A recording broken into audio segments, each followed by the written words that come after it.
excited to share a Wednesday night story with you guys. And as you can see, I've got my little Christmas tree out. And some of you might be thinking, Miss Rhonda, it is still November. We haven't even had Thanksgiving yet. And I know I might be going a little bit crazy, but not that crazy. But I feel like this year has been so weird and different that if we want to decorate a little bit early for Christmas, that's okay, right? So we are just starting to get out some Christmas decorations at our house, and I love Christmas. I love everything about Christmas, that we celebrate the birth of Jesus, that we get together with family and friends, that we have all kinds of good food and fun. I love the music, everything about Christmas, and the decorations. So I'm super excited for the Christmas season to be here. I don't know about you guys. So I wanted to share a Christmas story with you guys, and this is called The Legend of Saint Nicholas. Now, who is Saint Nicholas? Have you all heard of that person before? Maybe, because that is another name for Santa Claus. So in different countries, different people from other countries call Santa Claus different things. Some of them say Saint Nicholas, some say Father Christmas, all kinds of different names for him. But this story is a legend. What does that mean? What is a legend? Basically means a story that we don't know 100% if it's true or if it's maybe fiction, if it's partially made up, but it's a story that's been passed down for many, many, many years. It's a famous story. So that's what the story is, the legend of Saint Nicholas, what Santa Claus is based on. Okay, so I'm going to read this with you guys, and then we're going to chat for just a minute about it.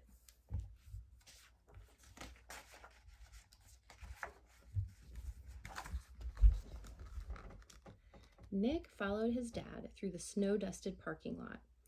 "Not my idea of fun," he muttered. "Hey, you're the one who waited until the last minute to buy Christmas gifts for your little brothers," Dad reminded him. "True," Nick admitted. "Why was it so much easier to think about getting gifts than giving them?" Nick spotted a skinny Santa ringing a bell and collecting for the poor. Dad handed Nick $1 for Santa's kettle.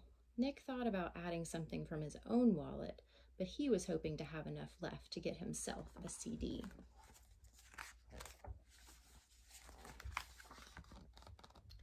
Once inside the crowded store, Nick smelled hot dogs and popcorn. Scratchy Christmas music blared overhead. He dodged a shopping cart. "You get your gifts, and I'll see to this list your mother gave me," Dad called, disappearing into the sea of shoppers. Nick headed for the toy aisle, but a rack of CDs caught his eye. A few minutes later, he heard a deep voice saying his name.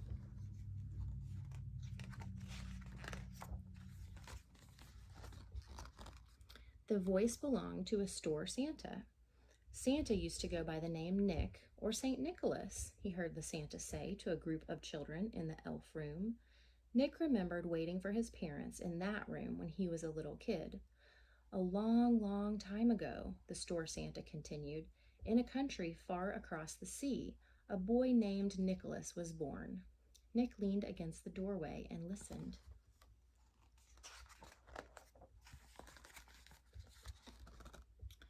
Nicholas's parents were very rich. They traveled all over the world with their son. When Nicholas was 8, they visited beautiful gardens in the Far East. Nicholas noticed children begging for food. When Nicholas turned 10, his parents took him to the West. Nicholas couldn't sleep at night because he kept thinking about the longing eyes of the children in the streets, children who had certainly never owned a toy.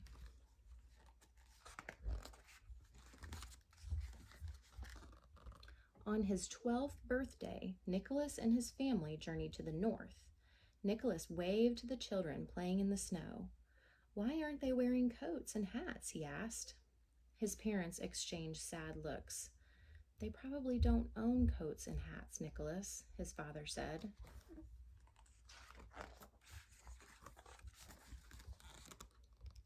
A few years later, they visited the Holy Land, where baby Jesus had been born that first Christmas. In this holy place, God gave us the greatest gift ever given, Nicholas's father remarked. Imagine how much God loves us to give us his only son. 3 wise kings brought gifts for the Christ child to honor and celebrate this amazing gift, Nicholas's mother said as the church bells rang out.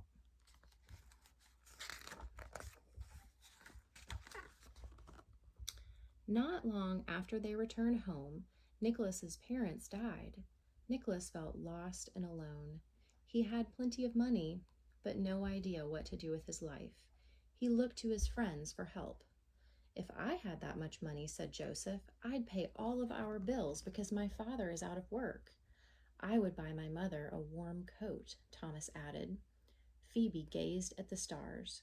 "My 2 sisters want to get married, but we don't have the money that's required from the bride's family. If I had the money, I would give it to my sisters for that." She sighed. "And if I had enough, I would do the same for myself." Nicholas knew that his friends would never get their wishes, unless...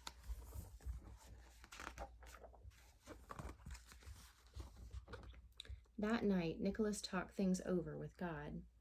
"Father, could this be the work you have for me?" As if in answer, the church bells rang. Nicholas remembered what his mother had said about the wise kings bringing gifts to baby Jesus. He thought of what his father said about Jesus being the greatest gift. What better time to give gifts than on Jesus' birthday?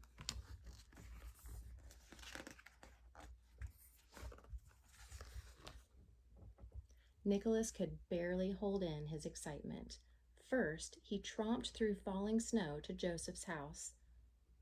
He opened a window and tossed in enough gold coins to allow them to buy their own home. Next, he woke the town tailor and bought his finest coat. Nicholas ran all the way to Thomas's house and stuffed the coat through the open shutters.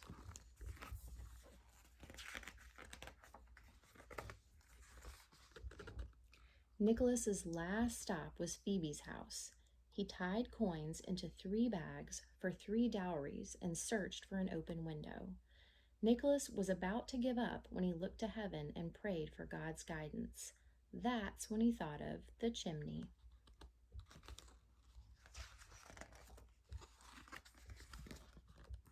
On Christmas Day, Nicholas's friends came running to his house.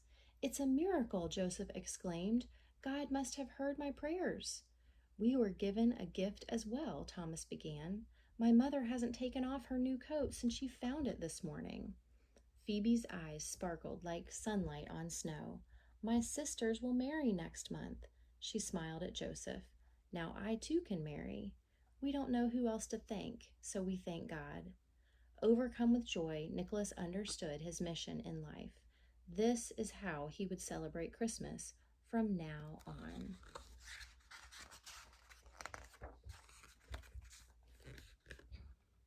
When the story ended, Nick shook himself.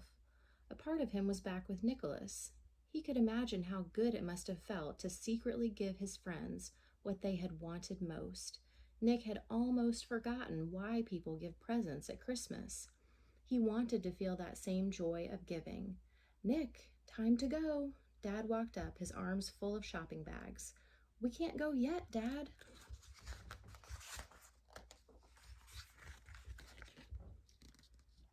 Nick never imagined buying gifts could be so much fun. He found just the right toys for his brothers. Then he spent everything he had left on toys for the poor. "I wish I had enough to fill the whole collection box," he told Dad. Nick felt sure he'd never look at Christmas the same way. He wanted to remember the gifts of St. Nicholas, the gifts of the wise kings, and most of all, God's gift of baby Jesus. And that's the end. Here's the note at the end. There are many legends and traditions connected to our modern Santa Claus. According to tradition, about 300 years after Christ, a man named Nicholas lived in a seaport town of Myra in the region we now call Turkey. He is believed to have become the bishop of Myra and was later called Saint Nicholas. Nicholas was known as a friend to the poor and helpless. And then the verse, James 1:17 is here. Every good and perfect gift is from above, coming down from the Father of the heavenly lights, who does not change like shifting shadows. So I like that story. We read it in our house every year around Christmas time because I like that it reminds us why we give gifts at Christmas, because I know that that's usually a really big thing around Christmas time, right? We get gifts for other people. We get gifts usually, and that's always fun and it's always exciting, but we know that that's not the main focus of Christmas, right? What's the main point of Christmas? It's Jesus. Yeah, it's that Jesus was born and that he was the most amazing gift that God could have ever given us because he came to save us. And so we give gifts to remind us, one, that Jesus was a gift to us, and also to remember that we can give from whatever we have, whether it's our abilities or if it's giving things to other people that are in need, and to show God's love to them. And so one way that we can do that is with the Operation Christmas Child boxes that we collect at church, and we give to the organization that sends those all over the world to kids in different countries that would probably otherwise not get a Christmas present. Some of those kids may not have ever gotten a Christmas present before. And so we still need to fill our boxes, and we're going to take them this coming Sunday, the 15th and the 22nd is when you can bring those to church. And you can put all kinds of things in there, things like toys or socks or hats or coloring books or crayons or scissors or all kinds of things. There's all kinds of fun things, and there's ideas online for that, but anything that kids would enjoy that would fit inside this box for the most part. But you can check online if you're wondering about what's allowed to go in these boxes. So that's a really great way to give to people, to show them the love that God has for us and for them. But the coolest thing about these boxes is that with each one of them, they put a booklet inside here that tells those kids about Jesus, that tells them about the gospel, that Jesus died for us, that God sent his only son to save us. And so they not only get whatever things we put inside these boxes, but they also get to hear about Jesus, which is the best gift that they could get at Christmas time, right? Okay, so I hope that you guys enjoyed that story, and I hope you don't mind too much that I'm starting to celebrate Christmas in November. In December, we're going to be talking more, of course, about Jesus' birth and about Christmas and waiting for Christmas. So I'm super excited about that. I'm looking forward to it, and I get excited about that with my own kids every year. So I'm excited to share that with you guys too. Before I go, this Sunday, the 15th, all kids are welcome to join us in Children's Church. Just have your parents send me a message and let me know that you're coming, so we'll know how many kids are going to be there. Okay? I love you guys. Miss you all. See you soon. Did you know that he's the one